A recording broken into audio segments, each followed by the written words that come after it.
Black baby denied at daycare. What happened next left everyone speechless. Chris and Alyssa Turner were a young couple navigating the joys and challenges of new parenthood.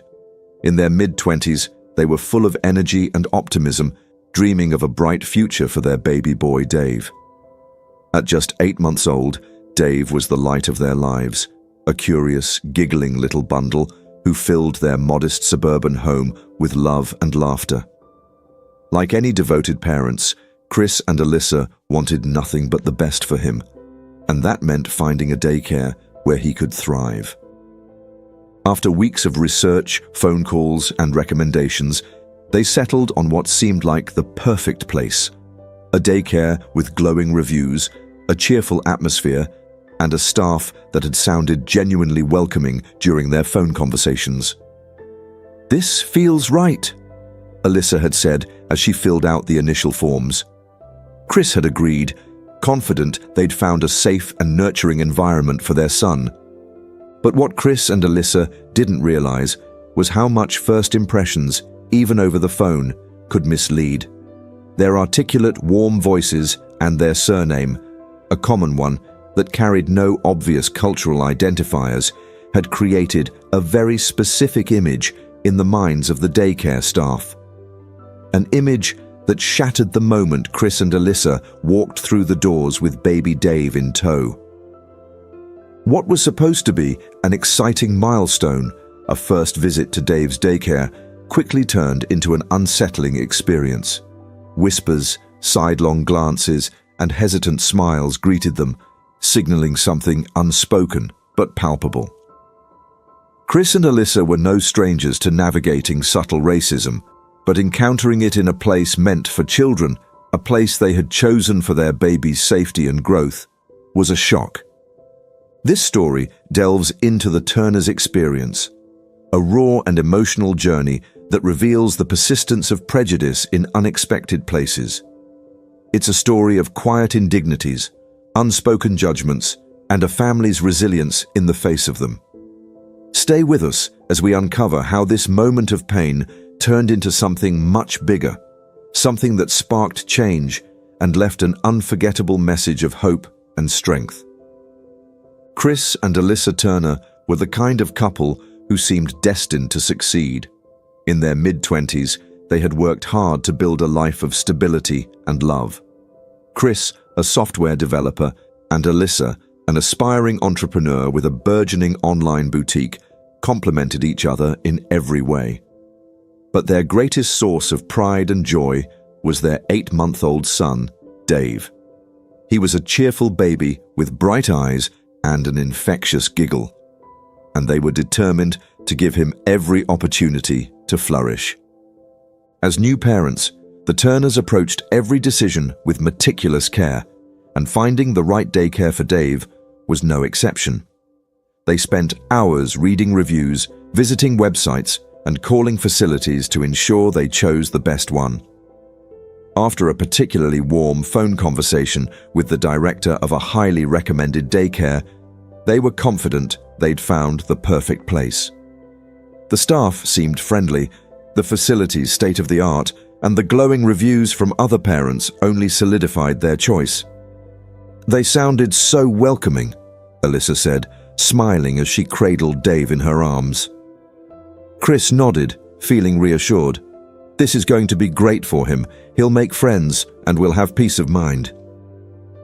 On the day of their first visit, Chris and Alyssa dressed Dave in his cutest onesie, a bright yellow outfit with tiny ducks embroidered on the front, and packed his bag with extra care. As they drove to the daycare, they talked excitedly about the milestone they were about to cross. It was the first step in their son's journey toward independence, and they couldn't have been prouder. When they arrived, the cheerful exterior of the daycare matched the image they'd built in their minds. Brightly painted walls, a colorful sign welcoming new families, and the sound of children laughing in the playground set the scene. Chris carried Dave in his arms while Alyssa held his diaper bag, both of them smiling as they walked through the doors. The reaction they received, however, was not what they expected.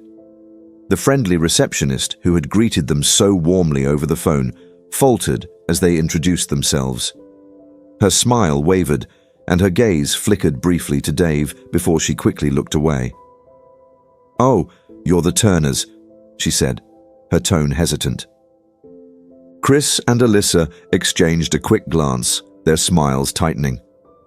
"Yes, we spoke on the phone," Chris said, his voice steady but tinged with confusion. As they waited in the reception area, they couldn't ignore the subtle shift in the atmosphere. Staff members whispered to one another, their eyes darting toward the family and then away. The other parents in the room seemed suddenly preoccupied, some pulling their children closer or stepping back as if unconsciously creating space. Alyssa felt her chest tighten. She had hoped for an easy transition, a place where Dave would be embraced with the same warmth they had felt during the phone call. Instead, she felt a growing unease. Chris, sensing her discomfort, placed a reassuring hand on her back, but his own jaw was set in a hard line. When the daycare director finally emerged, her practiced smile couldn't hide her surprise. She greeted them politely, but with a stiffness that made Alyssa's stomach churn. "It's lovely to meet you," she said, her eyes darting once again to baby Dave. As the director gave them a tour of the facility, Alyssa couldn't shake the feeling that they were being scrutinized. She noticed how the director's tone grew more formal, more guarded, and how she seemed to sidestep questions about how the daycare integrated diversity into its environment. When Chris asked about the curriculum, her answers felt rehearsed, as if she were eager to move the conversation along. It wasn't until they returned to the lobby that the whispers from earlier became impossible to ignore. A parent who had been lingering near the door turned to another and murmured, "I didn't realize they'd allow that here." The words were quiet but unmistakable, slicing through the air like a knife. Alyssa's breath caught. Chris's hand clenched into a fist at his side, though his expression remained calm. Dave, oblivious to the tension, cooed happily in his father's arms, his chubby fingers reaching for Chris's collar. The moment passed in a blur, but the damage was done. As they left the daycare and walked back to their car, Chris and Alyssa were silent, their earlier excitement now replaced with a heavy, unspoken question. Had they just experienced the subtle but unmistakable sting of racism? Neither of them said it out loud, but the truth was undeniable. Their voices on the phone, their polished demeanor, their common last name, all of it had painted a picture that didn't align with the reality of who they were. And now, standing in the parking lot, they wondered if the place they had chosen for their son was one where he would ever truly belong. The drive home from the daycare was filled with a tense silence. Alyssa stared out the window, her thoughts racing as she replayed the events of the visit. Chris kept his eyes on the road, his knuckles white as he gripped the steering wheel. Dave, nestled in his car seat, let out a soft giggle, oblivious to the weight of his parents' emotions. When they finally pulled into their driveway, Alyssa turned to Chris. "Did you feel it too?" she asked, her voice quiet but firm. Chris nodded, his jaw tightening. "Yeah, I did. From the moment we walked in." Alyssa sighed, her shoulders slumping as she unbuckled Dave from his seat. "I don't understand. We did everything right. We picked a good place, we introduced ourselves, we were polite. Why did it feel like they didn't want us there?" Chris reached for her hand, his grip strong and steady. "It's not us, Alyssa. It's them. They weren't expecting us to be who we are." The weight of his words hung in the air, unspoken truths filling the space between them. Chris and Alyssa had faced subtle racism before, the kind that wasn't overt but was felt in the awkward pauses, the hesitant smiles, and the uncomfortable glances. But this felt different. This felt personal. Later that evening, after Dave was tucked into his crib, Chris and Alyssa sat at the kitchen table, their laptops open as they reviewed the daycare's glowing reviews. "It doesn't make sense," Alyssa said, scrolling through testimonials from other parents. "Everyone talks about how inclusive and welcoming they are." Chris leaned back in his chair, rubbing his temples. "Maybe they are, until someone like us walks through the door." The words stung, but Alyssa couldn't argue. The experience at the daycare had left her questioning everything. Were they being overly sensitive, or was the discrimination real? She glanced at the framed photo on the wall of the three of them at the park, Dave's infectious smile front and center. "What if this is just the beginning?" she whispered. "What if this is what he's going to face his whole life?" Chris's expression softened and he reached across the table to take her hand. "Then we'll fight for him," he said firmly. "We'll make sure he knows he's loved, that he belongs. No one's going to make him feel less than, not while we're here." The next day, Alyssa couldn't shake her unease. Determined to get answers, she called the daycare under the guise of confirming their enrollment process. The woman on the other end of the line, the same one who had faltered during their visit, seemed overly polite but evasive. When Alyssa asked about diversity among the students, there was a pause before the woman replied, "Well, we cater to the local community, and, it's mostly families from around here." Alyssa felt a lump form in her throat. "So, are there any other black families enrolled?" she pressed. The woman hesitated again before answering. "Not currently, but we're always open to welcoming new families." Alyssa thanked her and hung up, her hands trembling as she relayed the conversation to Chris. "They don't want us there," she said, her voice breaking. "They're just too afraid to say it outright." Chris's face darkened and he stood, pacing the room. "It's not just about us," he said. "It's about Dave. How can we leave him in a place where he's not wanted, where he might be treated differently, or worse?" They decided to take action, but not in the way the daycare might have expected. Alyssa began researching other facilities, determined to find a place where Dave would be celebrated, not tolerated. Meanwhile, Chris reached out to local parent groups and community forums, sharing their experience in the hope of finding solidarity and maybe even sparking change. The responses they received were eye-opening. While some parents expressed shock and outrage at the Turners' story, others revealed similar experiences with subtle discrimination in schools, daycares, and other community spaces. "You're not alone," one parent wrote in a message. "We've been there too. It's heartbreaking, but it's real." As the messages poured in, Alyssa felt a renewed sense of purpose. "This isn't just about us anymore," she said to Chris one evening as they sat in the living room. "We need to speak up, not just for Dave, but for every family who's been made to feel like they don't belong." Chris nodded, his resolve firm. "Then let's make sure our voices are heard." The Turners knew they were facing an uphill battle, but for their son and for the countless others who might walk in their footsteps, they were ready to fight. The Turners' decision to speak out didn't come without consequences. As Chris and Alyssa began sharing their experience with the daycare, they were met with a wave of both support and criticism. Social media posts sparked debates in local parent groups and even garnered attention from nearby community leaders. Some parents applauded their courage for bringing the issue to light, while others accused them of overreacting or making it about race. "I don't see color," one commenter wrote under Chris's post. "Maybe they were just busy or distracted that day." Chris couldn't hold back his frustration. "It's not about whether they see color. It's about the fact that their discomfort became our problem the moment we walked through that door," he replied. The conversation exploded, drawing even more attention to their story. Meanwhile, Alyssa found herself fielding phone calls and emails from other parents who had experienced similar treatment.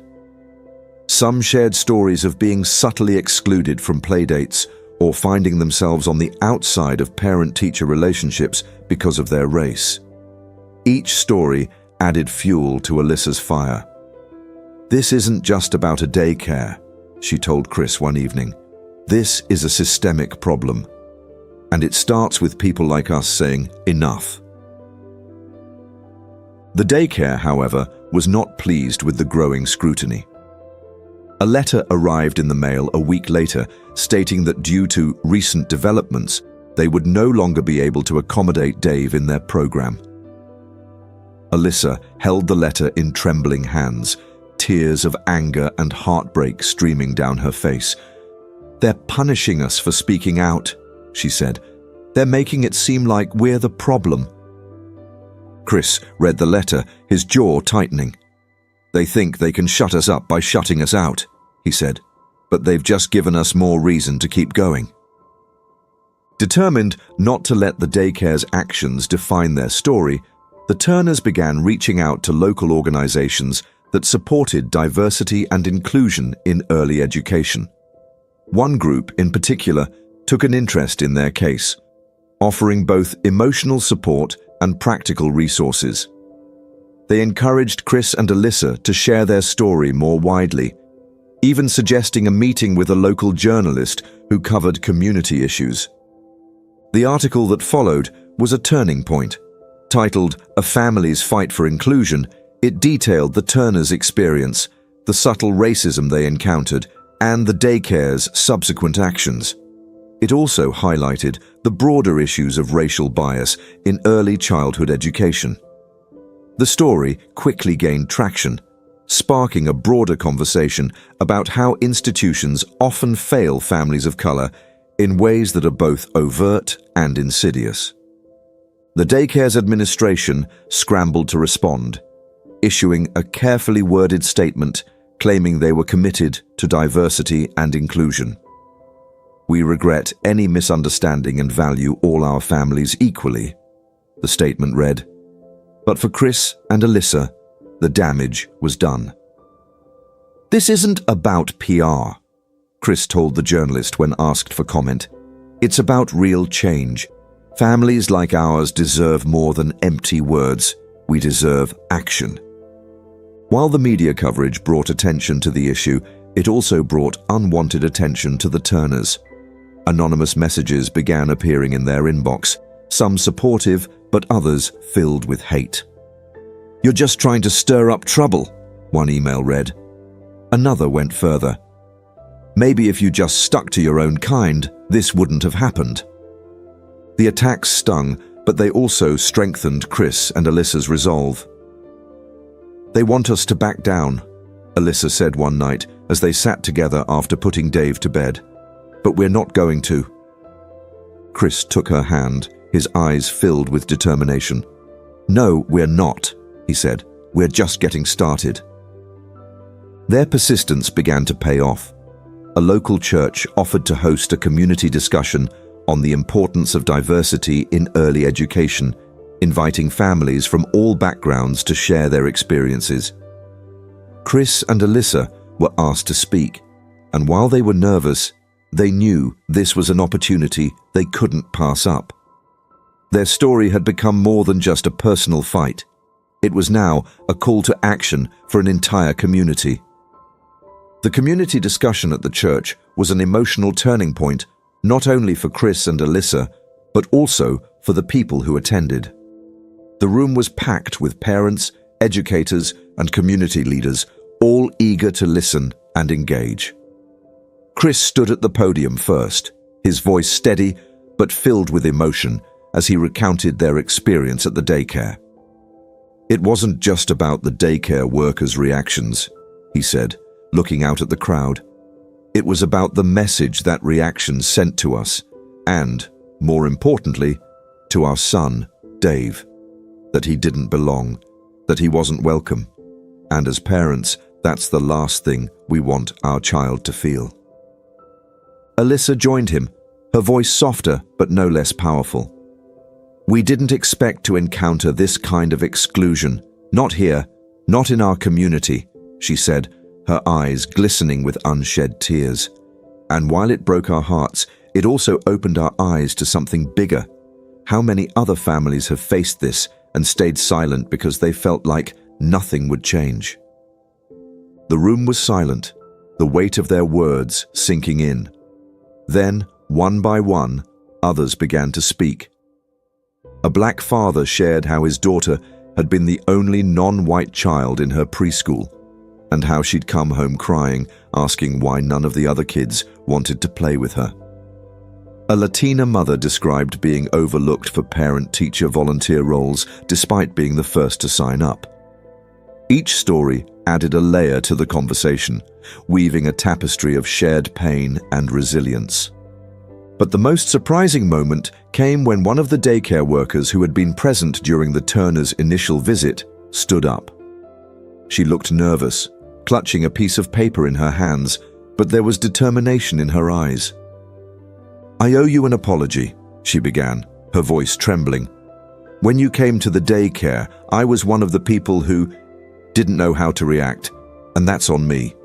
I didn't mean to make you feel unwelcome, but I realize now that my hesitation did exactly that. I've been thinking a lot about what happened, and I want to do better. I want to understand." Her words brought tears to Alyssa's eyes, and Chris nodded, his expression softening. "Thank you for saying that," Alyssa said. "Acknowledging it is the first step, and it means more than you know." The discussion continued late into the evening, with attendees brainstorming ways to foster inclusivity in local schools and daycares. One parent suggested creating a diversity training program for educators, while another proposed forming a support group for families who had faced similar challenges. The energy in the room was palpable, a mix of pain and hope, fueling a shared desire for change. After the event, people approached Chris and Alyssa, some with tears in their eyes. "Thank you for being brave enough to speak out," one woman said, squeezing Alyssa's hand. "You've made us all think about things we've been too scared to address." As they packed up to leave, Chris and Alyssa felt a sense of purpose they hadn't expected. Their story had sparked something bigger than themselves, a community ready to confront its biases and work toward a more inclusive future. But the journey wasn't over. A few days later, Alyssa received a call from the daycare's owner. The woman's voice was hesitant but sincere. "I've been following what's been happening," she said, "and I realize now that we failed you. I want to meet with you both to talk about how we can make things right, not just for your family, but for all families." Chris and Alyssa hesitated. They weren't sure if they were ready to revisit the place where their pain had started. But after discussing it, they agreed. "If this leads to real change," Chris said, "then it's worth it." The meeting was tense at first, with both sides grappling with the weight of what had happened. But as they talked, the daycare owner expressed genuine remorse. She outlined plans to implement diversity training, hire a more representative staff, and create policies to ensure no family would ever feel excluded again. "We can't change the past," she said, "but we can learn from it, and we're committed to doing better." For the first time since the ordeal began, Chris and Alyssa felt a glimmer of hope. They knew the road ahead wouldn't be easy, but they also knew they weren't alone. The community was beginning to change, one conversation, one action at a time. And their son, Dave, would grow up knowing that his parents had fought to make the world a better place, not just for him, but for every child who came after. Chris and Alyssa Turner left the daycare that evening with mixed emotions. They had stepped into a firestorm they hadn't anticipated, but they had also sparked something powerful, a conversation long overdue. Their son, Dave, was oblivious to the magnitude of the moment, his tiny hand clutching Alyssa's finger as they made their way to the car. Yet, in his innocence, he embodied the very reason they refused to back down. The Turners didn't set out to become advocates. They were a young couple, new parents, simply trying to provide the best for their child. But their experience had thrust them into a reality that so many before them had endured in silence. They couldn't turn away, not when Dave's future was at stake. In the days that followed, the community buzzed with talk of what had transpired at the daycare. Some supported the Turners, admiring their courage and agreeing that change was needed. Others were defensive, claiming the daycare had done nothing wrong or that the Turners were overreacting. The division was palpable, but Chris and Alyssa focused on the conversations they could influence, determined to channel their pain into progress. The open forum at the daycare became a turning point.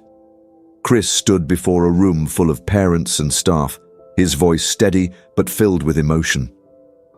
"We're not here to shame anyone," he began, his eyes scanning the room. "We're here because we believe in the power of this community to do better, not just for our son, but for all our children. They deserve to grow up in a world where they're judged by their character, not the color of their skin." Alyssa, holding Dave, added, "When we walked into this daycare, we saw a place full of potential. What happened hurt us deeply, but it also opened our eyes to the fact that this isn't just about one daycare. It's about the biases that exist everywhere, in our neighborhoods, our schools, even our own hearts. Change starts with acknowledging those biases and committing to do better." Their words struck a chord.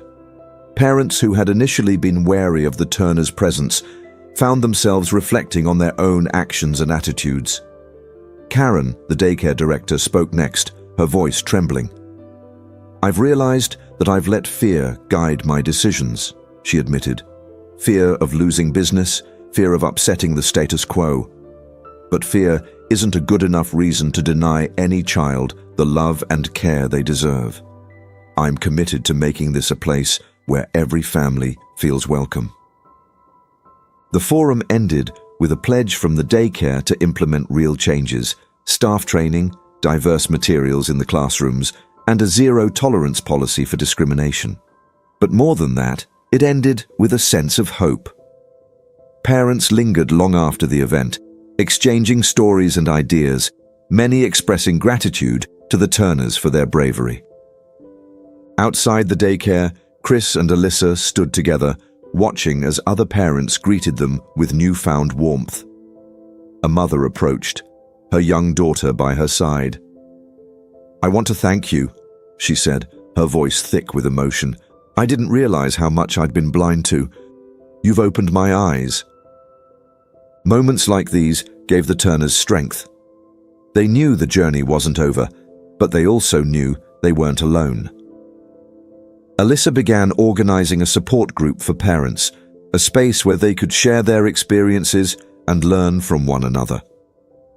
Chris, meanwhile, started speaking at local events, sharing their story and encouraging others to take a stand against prejudice. The ripple effects of their efforts were undeniable. News of their experience spread, inspiring similar conversations in other communities. Social media lit up with posts about the importance of inclusion, many sharing the Turners' story as a call to action. Their courage had not only changed one daycare, but had ignited a movement that extended far beyond their small town. One Sunday morning, as they attended church, the pastor delivered a sermon on unity and understanding.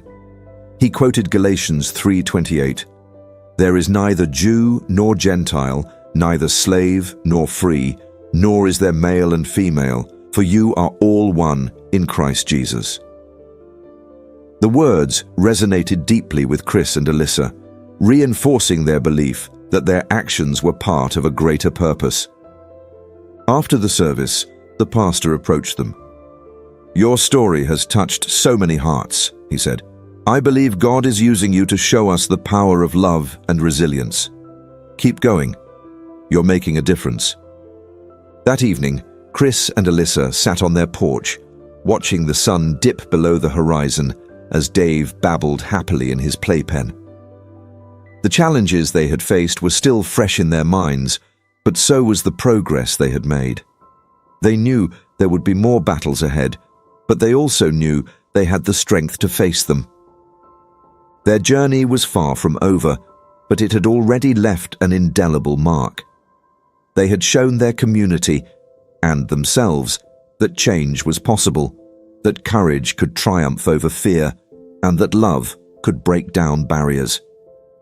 And in doing so, they had planted seeds of hope for a future where every child, including Dave, could grow up knowing they were valued and loved. If their story resonates with you, share your thoughts below. Let's keep this conversation alive and build a community where everyone's voice matters. Together, we can create a world that reflects the best of humanity. A world where every child has the chance to shine.